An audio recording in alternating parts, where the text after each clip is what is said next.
Corrine, and for the next hour, I'll be reading from the February 11th, 2026 issue of the Wall Street Journal on the Niagara Frontier Radio Reading Service. As always, thank you for joining us today. The highlights under business and finance are: the world's biggest technology companies are looking to sidestep Trump's 100,000 H-1B visa fee, potentially leaving the brunt of the new policy to hit smaller startups. Paramount enhanced its hostile offer to acquire Warner Brothers Discovery, raising the stakes in the suitor's quest to prevail over Netflix's deal.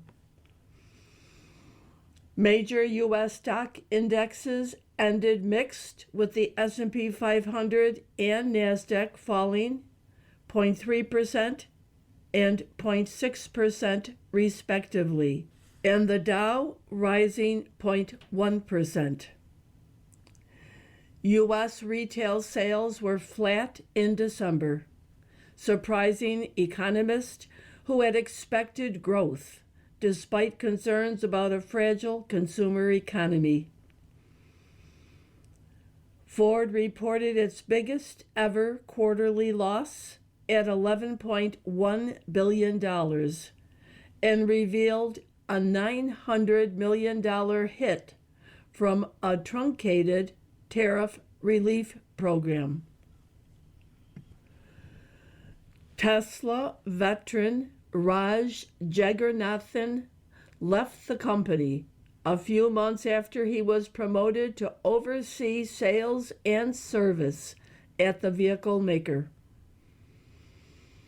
OpenAI cut ties with one of its top safety executives on the grounds of sexual discrimination after she voiced opposition to the controversial rollout of AI erotica in ChatGPT. Coca-Cola said it would maintain its pricing strategy while tinkering with product sizes and prices to relieve financially stretched consumers. Target will lay off about 500 employees as its new chief executive oversees a restructuring of the retailer. BP suspended its share buyback program and said it would reduce spending this year to shore up its finances. Shares of Kering surged after the Gucci parent showed signs of recovery at the end of last year and said it targets a return to growth in 2026. Now for the key articles under the Worldwide section. Daily life in Cuba is grinding to a halt under a U.S. campaign to block its oil imports, drawing international criticism that the island is being pushed toward a humanitarian crisis with no end game. The House voted down an attempt by Johnson to block votes on resolutions disapproving of Trump tariffs, setting up a potential rebuke of the president's policy. A grand jury refused to indict several Democratic lawmakers whom the administration sought to charge over a video they made telling members of the military not to obey illegal orders. A mass shooter killed 9 people at a high school and home in British Columbia. Commerce Secretary Howard Lutnick said he visited Epstein's Island in 2012 with his wife and children, years after Lutnick said he had cut off ties with the felon. The Epstein files appear to show a 2002 effort to get Trump to contribute to the financier's 50th birthday book.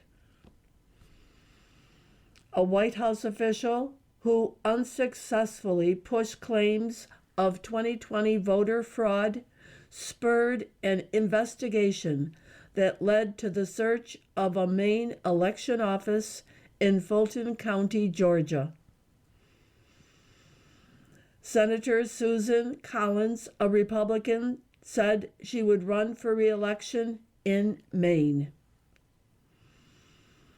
The FDA refused to review Moderna's application to sell a new seasonal flu vaccine. U.S. officials have discussed whether to seize tankers carrying Iranian oil to pressure Tehran, but have held off. Department of Homeland Security officials, including ICE Acting Director Todd Lyons and Customs and Border Protection Commissioner Rodney Scott, testified at a House committee hearing. Canadian Prime Minister Mark Carney said he is seeking to defuse a row with the U.S. over Trump's threat to block the opening of a new bridge between Michigan and Ontario. A record snow drought with elevated heat is hitting most of the American West, depleting future water supplies. The picture on today's front page shows 3 photos. In the first is a person with a complete head mask on, with small openings for the mouth and eyes. The second photo shows this person appearing to tinker with something at a door. And the third picture continues that. And the headline reads, "Images released, person quizzed in Guthrie case." The caption, "Footage released Tuesday showed a masked person at the Arizona home of Nancy Guthrie, the mother of journalist Savannah Guthrie, the day she vanished. A person has been held for questioning." And then there is a QR code where you can put your telephone up and get a picture of the footage of the person at the door. And the headline, "Images released, person quizzed in Guthrie case." The article, "Person held for questioning in Guthrie probe. Investigators recover footage of masked figure at house on day of disappearance," by Isabella Simonetti. Authorities detained a person for questioning in connection with the disappearance of Nancy Guthrie, the mother of Today co-anchor Savannah Guthrie. The person was held after a traffic stop south of Tucson, Arizona, the Pima County Sheriff's Department said Tuesday night. The department, assisted by the FBI, was also conducting a court-authorized search of a location in Rio Rico, Arizona. Hours earlier, law enforcement officials released photos and video of a masked individual appearing to tamper with the camera at 84-year-old Nancy Guthrie's front door in Tucson on the morning of her disappearance. The new photos and video footage represent the most significant development so far in a case that has commanded the country's attention with few public answers. Guthrie was first reported missing on February 1st. FBI Director Kash Patel and the Pima County Sheriff's Department said the individual in the footage was armed in statements posted on X on Tuesday. The person is wearing gloves, a backpack, and a mask exposing only their eyes and mouth. Working with our partners As of this morning, law enforcement has uncovered these previously inaccessible new images showing an armed individual appearing to have tampered with the camera at Nancy Guthrie's front door the morning of her disappearance, Patel said. Patel also posted videos of the individual approaching the doorstep of Guthrie's home. In the footage, the person appears to grab foliage from outside the home and hold it up to the camera, obscuring its view. Authorities said they had been working with private sector partners to recover lost footage or images, and that it was recovered from residual data located in back-end systems. Patel urged anyone with information to reach out to the FBI, which has offered a $50,000 reward for information leading to Guthrie's recovery, or to arrest or convictions related to her disappearance. In an interview with Fox News' Sean Hannity, Patel said authorities had made substantial progress in the last 36 to 48 hours. Other articles from the front page follow. Life in Cuba grinds to a halt as U.S. blockades oil imports.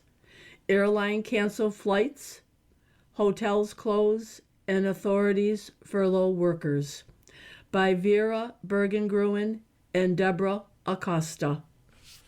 Daily life in Cuba is grinding to a halt under a U.S. campaign to block the island's oil imports, drawing international criticism that the Trump administration is pushing the island toward a humanitarian crisis with no clear end game.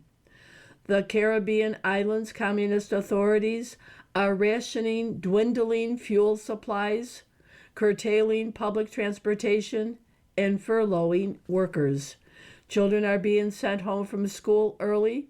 People can barely afford basic food like milk and chicken, and long lines have sprung up at gas stations.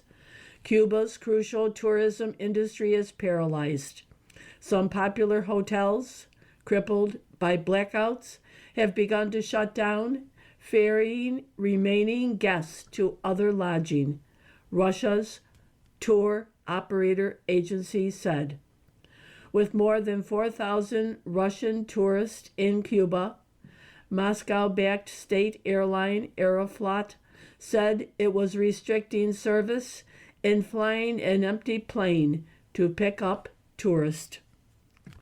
Air Canada, which said it had 3,000 customers in Cuba, said it was suspending service to the country because of the fuel shortage.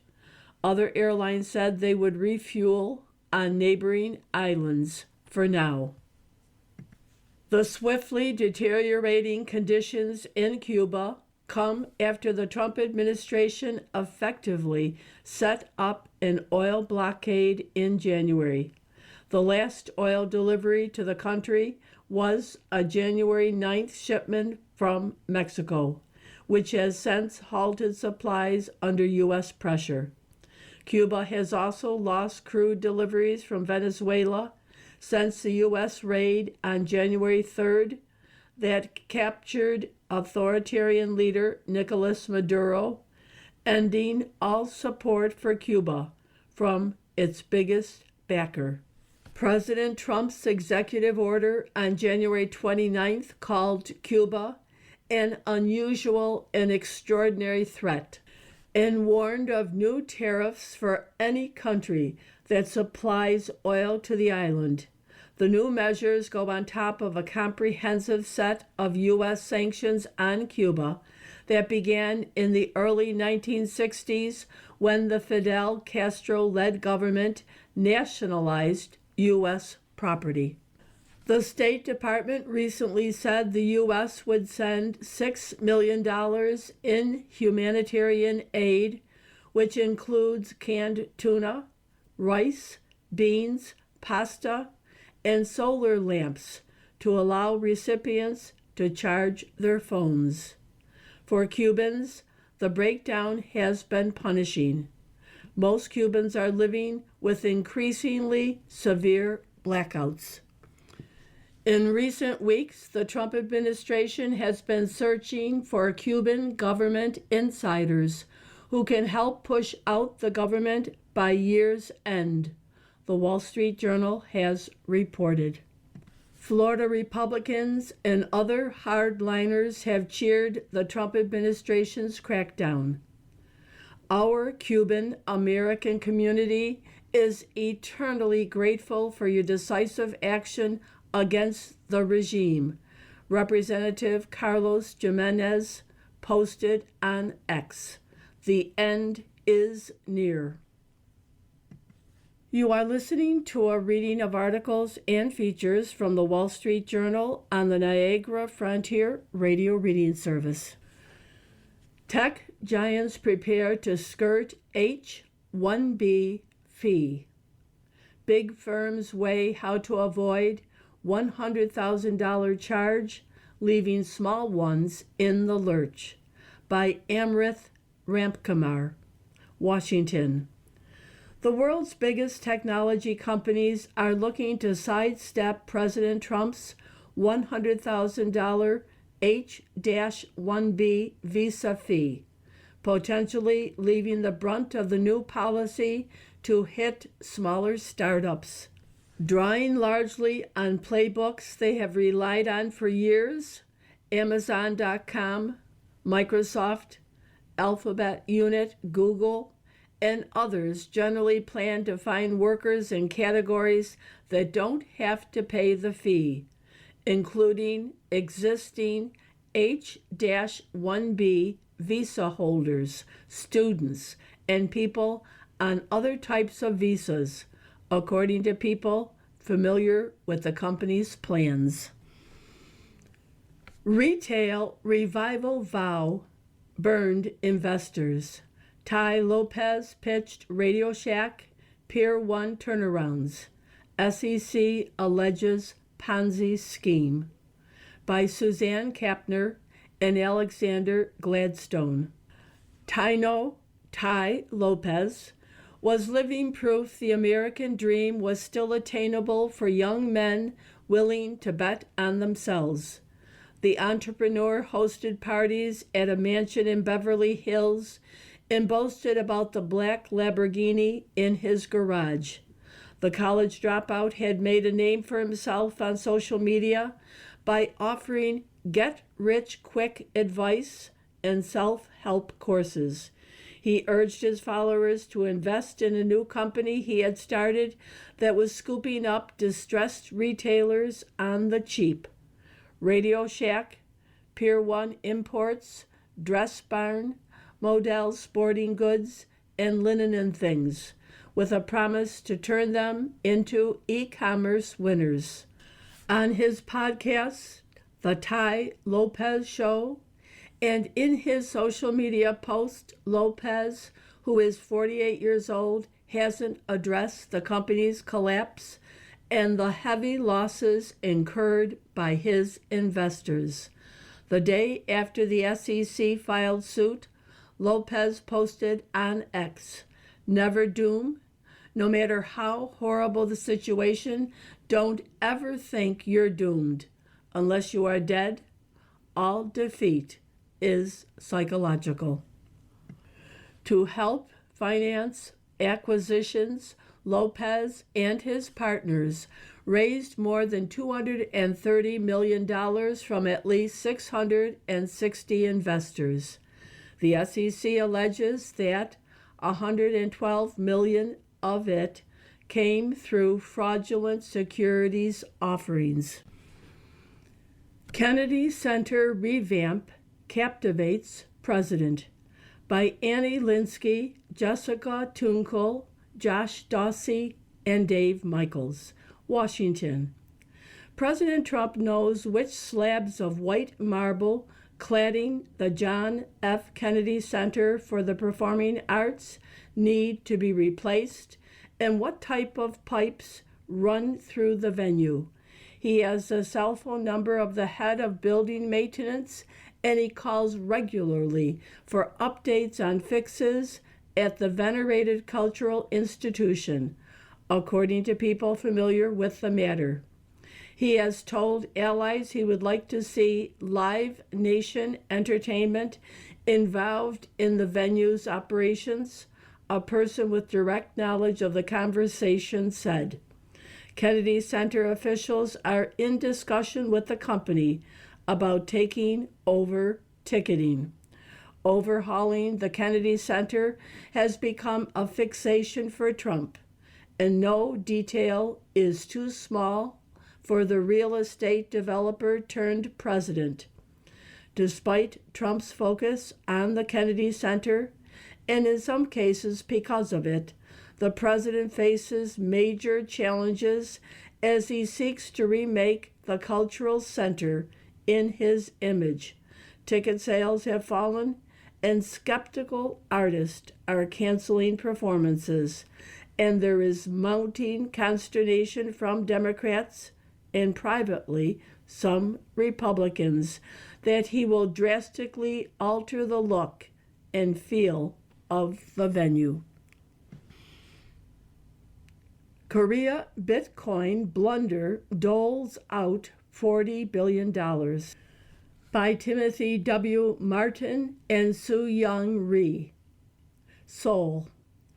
The hundreds of prize payouts were mostly just a few bucks each, part of a promotional campaign by a South Korean cryptocurrency exchange. The total reward pot, 620,000 Korean won, or about $425. Then came a colossal mistake. A staffer for BitThumb, South Korea's number 2 crypto exchange, didn't distribute 620,000 won. Rather, the prizes, because of an input error, emerged in a different currency, 620,000 bitcoins, valued at more than $40 billion. That meant a winner who should have received a sum of 2,000 won, enough to buy a cheap cup of coffee, reaped, at least momentarily, more than 120 million in bitcoins. The losses totaled about $685,000, BitThumb said. The company has since said it has reversed the transactions or had recipients voluntarily return more than 99% of the misdistributed bitcoins.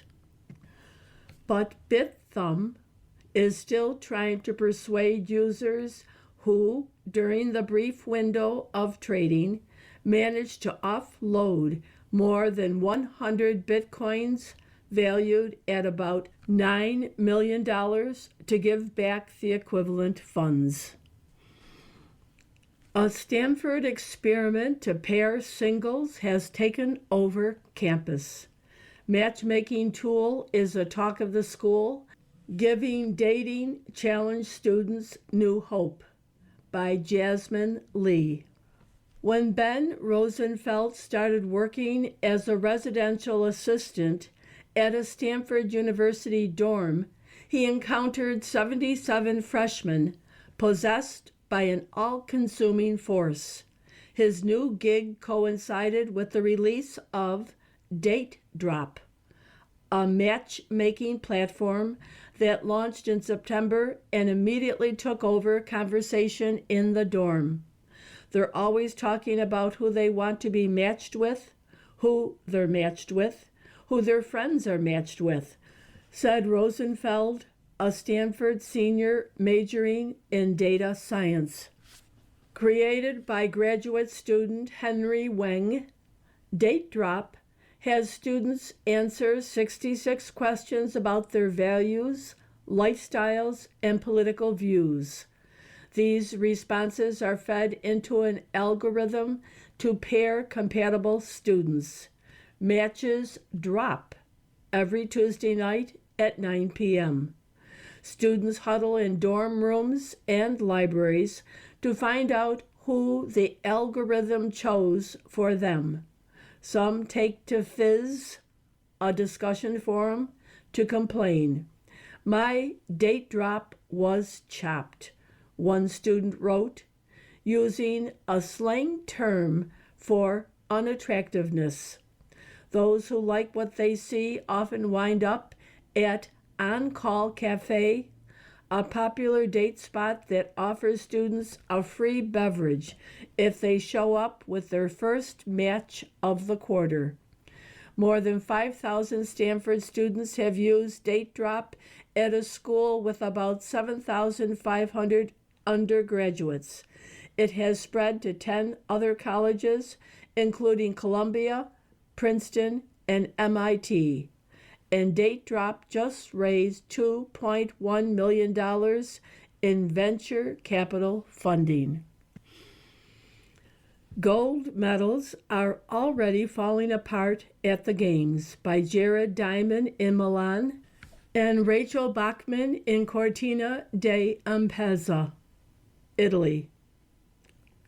American alpine skier Breezy Johnson had been an Olympic champion for all of 15 minutes before realizing she had a problem. Her newly awarded gold medal couldn't handle the intensity of her celebration. In her excitement, after winning Sunday's downhill event in the mountains of Cortina d'Ampezzo, Johnson couldn't help but jump for joy. Then the unthinkable happened. The gold disc hanging around her neck separated from the ribbon, holding it in place, leaving the prize she had been dreaming about for her entire life in two pieces. I don't know that Italians are known for their engineering, Johnson said, in the home nation of Ferrari, Fiat, and Enrico Fermi. Just a few days into these games, it has become clear that the medals here weren't crafted with quite the same care as a pair of Ferragamos. Johnson isn't the only athlete wondering why the people who spent nearly 6 centuries building the Duomo couldn't figure out a better way to attach a medal to a ribbon. On Monday, the organizing committee said it had identified a solution and encouraged athletes with broken medals to return them so they can be promptly repaired. In the meantime, Olympic athletes from the streets of Milan to the far reaches of the Dolomites are all learning an important lesson. If you win a medal, treat it with kid gloves. FDA rebuffs Moderna on flu vaccine request by Peter Loftus and Liz Esley White. The U.S. Food and Drug Administration refused to review Moderna's application to sell a new seasonal flu vaccine. The FDA sent Moderna a refusal to file letter earlier this month, saying the company's study testing the vaccine wasn't sufficient, and the agency wouldn't take up the company's request for approval to sell the shot, Moderna said Tuesday. In the letter, the FDA said Moderna failed during testing to compare its experimental flu vaccine to the best available vaccine on the market. Moderna said the FDA didn't identify any concerns about the safety or effectiveness of the company's experimental vaccine. The company said it was asking the agency for a meeting to discuss the matter. Moderna was surprised by the rejection. It does feel like the rules of the game are being changed after it's been played, Moderna President Stephen Hodge said in an interview. The move follows a series of shifts on vaccine policy from the Department of Health and Human Services, which oversees the FDA, led by Secretary Robert F. Kennedy Jr., a longtime vaccine skeptic. You are listening to a reading of articles and features from the Wall Street Journal on the Niagara Frontier Radio Reading Service. From the editorial page, The Trouble with MedPAC. A federal advisory board tries to undermine Medicare Advantage. Democrats are the party of government, and one thing they do well is build institutions that favor the expansion of government. One example is an obscure but influential outfit known as the Medicare Payment Advisory Commission, or MedPAC, which advises Congress on payment rates. It's been co-opted by progressives who dislike private markets and the Medicare Advantage program for seniors. MedPAC lacks regulatory authority, but its recommendations carry weight on Capitol Hill. Progressives are now using a recent MedPAC report to push for bigger cuts in Medicare Advantage that would undermine that program's demonstrated popularity. MedPAC last month estimated the government will spend $76 billion more this year for seniors on Medicare Advantage than if the same seniors were covered by traditional Medicare fee-for-service. It estimated excess payments to Medicare Advantage plans at $84 billion in 2025 and $88 billion in 2024. That's a lot of money, but its estimates are based on faulty assumptions. Congress established Medicare Advantage in 1997 with the aim of using market competition to improve care for seniors and reduce spending growth. The idea is that private insurers would have a greater incentive than government to police waste and abuse. The government makes risk-adjusted payments to insurers based on how sick patients are. Plans compete based on price, provider networks, and benefits. They can use savings from reducing spending to offer supplemental benefits like dental and vision care. The program has been growing fast and now covers more than 50% of seniors. But Democrats dislike that it frustrates their ambition for government-run health care. Enter MedPAC, which is dominated by academics and physicians employed by hospitals.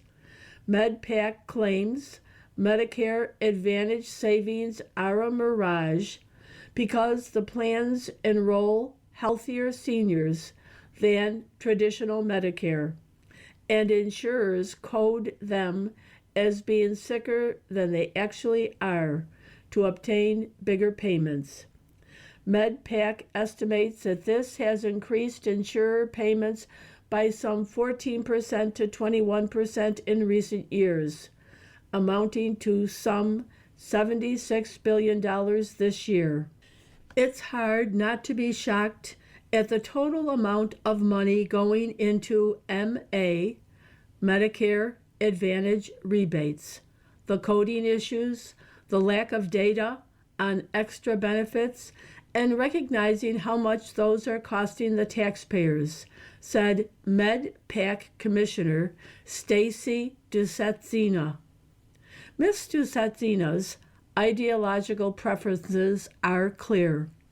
The Vanderbilt Medical School professor backed the Inflation Reduction Act's drug price controls and has advocated a single-payer model for gene therapies that would give the government more control over treatment coverage.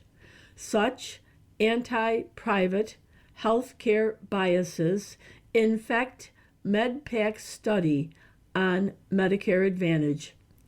MPAC claims that seniors in Medicare Advantage are healthier than those in fee-for-service because they incur less spending.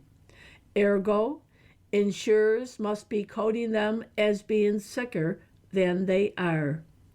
Maybe, but that's hard to square with the fact that Medicare Advantage enrollees are also more likely to be low income and have poor self-reported health status.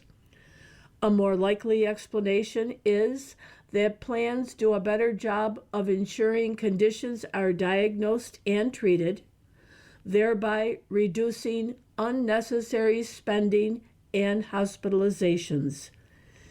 In a new study published in Health Affairs Scholar, Centers for Medicare and Medicaid Services officials found excess risk-adjusted payments on the magnitude of 1.5% to 2%, about $5 billion to $6.6 billion a year, far less than MedPAC's estimates. The finding is notable because it calls into question MedPAC payment recommendations and black box models. MedPAC's members are appointed by the Government Accountability Office's Controller General with input from Congress. The GAO is now considering candidates for new MedPAC appointments, and Republicans ought to wake up and ensure that progressives don't stack the commission again. Even better, defund MedPAC. Why does Washington need one more government health policy shop lobbying for more government control over American health care? From the opinion pages. America is running out of patience with Republicans. Voters no longer blame Joe Biden for the state of the economy, and Trump's policies haven't delivered. By Jason L. Riley. Are Americans in a patient mood? The Trump administration certainly hopes so. Give us time, the White House pleads. We'll tackle the elevated cost of food, energy, medicine, and other necessities that gobble up middle-income wages. We'll address those housing prices, up more than 50% since 2019, which have made owning a home so difficult for first-time buyers. Stop all the grousing already. President Trump's tariff strategy will work its magic any day now. We promise. Treasury Secretary Scott Bessent has been telling anyone who will listen that things are already much better than people realize. It's been a great year on the economy, he said in December, but the best is yet to come. Mr. Bessent predicts that 2026 will be a blockbuster year for economic growth once tax refunds arrive. More illegal immigrants, workers are deported, and the bells and whistles of the One Big Beautiful Bill Act kick in. The administration has set the table, he insists, and Main Street is about to prosper. Give Mr. Bessent credit for acknowledging the problem, however indirectly. His boss, meanwhile, has been shouting from the mountains of Switzerland to the plains of Iowa that affordability is a fake issue invented by Democrats and perpetuated by the press. This has been the most dramatic one-year turnaround of any country in history in terms of the speed, Mr. Trump insisted in January. It's amazing, and it's because of tariffs. Empathy might go further than telling struggling households that they've never had it so good. But Mr. Trump can't help himself. His predecessor's tenure was defined by the misery known as stagflation, high inflation, and low growth, the president wrote in these pages last month. Only 12 months into my second term in office, we now have the exact opposite: extremely low inflation and extraordinarily high economic growth. The optimism is admirable, but the political messaging misses the mark. Most voters don't buy the administration's claims that things are hunky-dory. They don't believe Joe Biden still deserves blame for current situation, and they're ambivalent about mass deportations. Most troubling for Republican lawmakers who will face voters in November, people may be running out of patience. In a Fox News poll released late last month, 54% of respondents said the economy is worse than it was when Mr. Biden left office. Moreover, only 1/4 of voters say they are better off financially than they were a year ago, and more than 4 in 10 say the administration's economic policies have hurt them, about twice the share who say they've been helped. The percentage of people who believe the economy will improve this year has also declined, and the shift was driven in part by growing pessimism among Republican voters. Nor is it clear that the administration's aggressive immigration enforcement is compensating for its low marks on other issues. A recent Harvard Capps Harris National Survey showed that 63% of respondents oppose deporting an undocumented person who has lived in the U.S. for many years with no serious crimes, and 68% oppose deporting an undocumented person who arrived as a child. The president's mega base seems to want every single illegal alien banished from the country, no matter the circumstances or impact on U.S. labor markets. But that base isn't large enough to keep Democrats from taking back Congress in November, and mass deportation could cost Republicans the additional support they'll need from independents and moderate Democrats. Were the White House to heed these warnings and pivot to an emphasis on economic growth and affordability, it still isn't clear that the policies it favors would get the job done. Banning institutional investors from purchasing homes may be politically popular, but it will do little to address a housing shortage that results from, among other things, zoning regulations and environmental mandates that drive up prices. Institutional investors are responding to the problem, not creating it. Capping credit card interest rates would cause some consumers, especially low-income consumers, to lose access to credit. Price controls on drugs, Trump RX, create the same problems as price controls on food and consumer credit. Carving out exemptions for income from tips and overtime shrinks the tax base and makes the system less fair by treating similar taxpayers differently.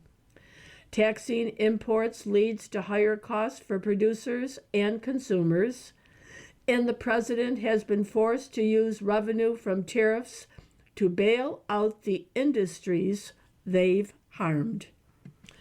More government interference in the free market is the wrong way to address cost of living concerns. If Republicans can't figure that out between now and November, they deserve to lose. You are listening to a reading of articles and features from the Wall Street Journal on the Niagara Frontier Radio Reading Service. Even Trump can't go back to the future. To MAGA, the 1950s were a better time, but the White House can't restore that era. By William A. Galston. Make America Great Again raises a question. When did the U.S. enjoy the greatness from which MAGA devotees think we have declined? The answer has become clear during President Trump's second term, the 1950s. America was a healthier society, they believe. There was no feminist or environmentalist movement as we now understand them. The Civil Rights Revolution was in its infancy. Immigration was at a low ebb, and nearly all Americans were born here. Most folks went to church every Sunday. Men were men, and women were women, with no gray area. Men went off to work, while women stayed home to raise 3.5 children. Hierarchies were stable, people knew their place, and Americans, the ones who mattered anyway, were unabashedly patriotic because they knew that their country was a good and virtuous nation. The economy was great as well. The U.S. bestrode the world like a colossus, and manufacturing was central to our dominance. Americans made things and prospered in the making of them. Industrial workers moved into the middle class by the millions, with reliable jobs, rising incomes, and secure pensions. Sons followed fathers into factories, and a high school diploma was enough to open doors. Unions were central to this generation of upward mobility, a point most MAGA supporters play down. Mr. Trump's cultural policies won't succeed in restoring this bygone society. One example, the push to raise fertility rates, which have fallen in nearly every advanced economy worldwide. Many countries have tried to reverse this trend with scant success. France has built an expensive system of assistance to families with young children, but its birth rate is no higher than ours. Not even the full power of the Chinese state has induced young families to have more children. A key goal of Mr. Trump's tariffs is to restore the manufacturing economy of the 1950s. This won't happen either, any more than decades of 20th century farm policy restored the agricultural economy of the late 19th century. In the decades after the Civil War, more than half the U.S. workforce was engaged in agricultural work. As late as 1900, the agricultural share of the workforce stood at 40%. Now it is less than 2%, even though agricultural output has soared. Manufacturing employment has followed a similar trajectory.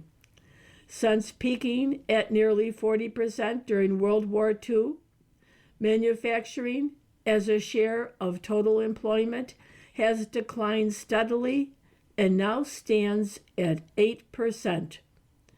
And despite the enormous expansion of the U.S. labor force in the past half century, the number of manufacturing jobs has fallen from a high of 19.4 million in 1979 to just 12.7 million today. Mr. Trump believes that his aggressive tariff regime can reverse this trend.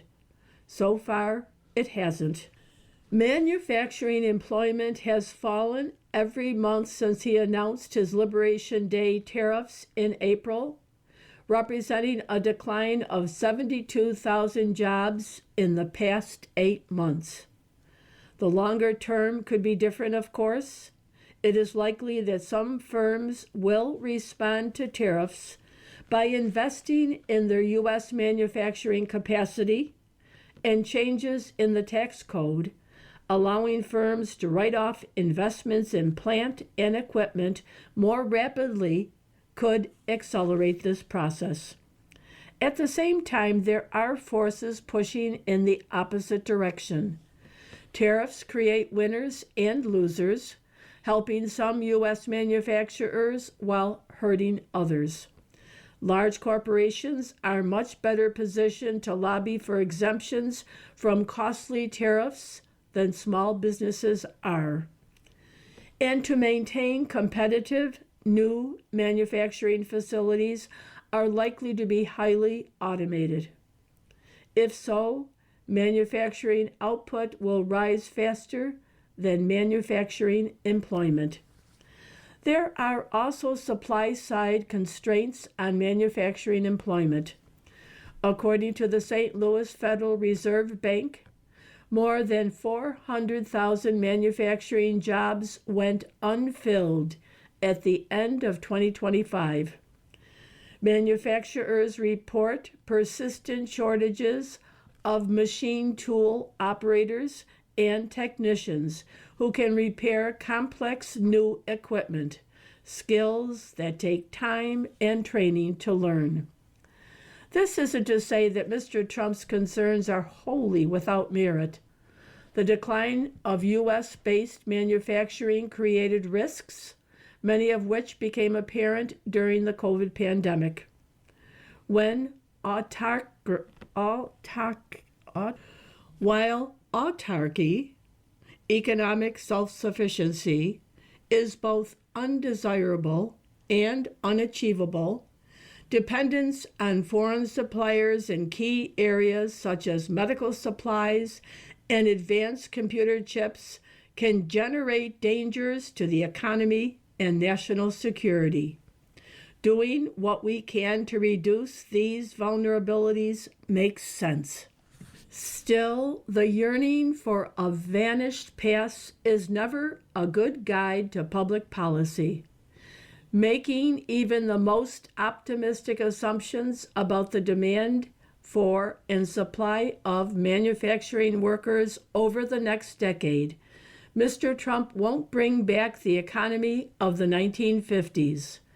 Improving the well-being of hard-pressed working-class Americans, a central challenge of our time, must rest on more realistic assumptions.